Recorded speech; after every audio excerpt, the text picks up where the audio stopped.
Hey everybody, this is Gary Hibbs from Unleash the Lead, and the word from the chair, an outside chair. It's a beautiful day, but the word is fear. Last week we talked about courage, and courage is not the absence of fear, but it's going through fear. But what is fear? A lot of people think that fear is FEAR, false evidence appearing real. Now, in so many circumstances, that's true. We kind of conjure up things in our head, but I'll tell you, if a lion is getting ready to pounce on me, I am experiencing some real fear. And I think God created us, first of all, to fear him. And what does that mean? It means awe and reverence. And when we see God for who he is, we become wise. That's a beginning of wisdom. But thank God we have a God who loves us, cares for us, is compassionate, merciful, gracious. So we can be in awe and reverence of God, and at the same time, he can be our Father, our Daddy. Isn't that awesome?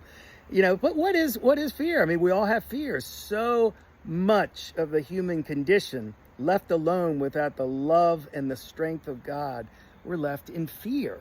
And we have choices with fear. When I've gone through things that I have been afraid of, when I've gone through them with some courage, by the grace of God, I'm a different person on the other side of fear. We have a couple choices. We can forget everything and run. FEAR. We can forget everything and run. That's one response to fear, but that limits us. We won't become who we're called to be if we just forget everything and run. Or we can FEAR, face everything and rise. We can face everything and rise.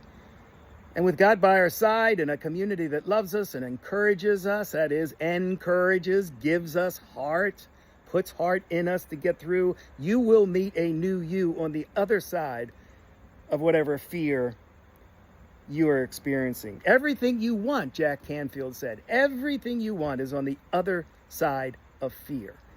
And fear is real. Fear won't necessarily go away. But my friend Amy Enriquez taught me this analogy is you can put fear not in the driver's seat, put it in the passenger seat or throw it in the trunk. Fear is going to come with you, but the question is, what are you going to do with it? Winston Churchill said that fear is a reaction, but courage is a decision.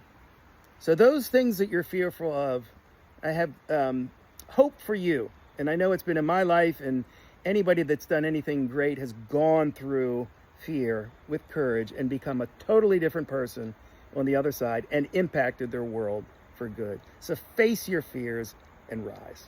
Have a great day.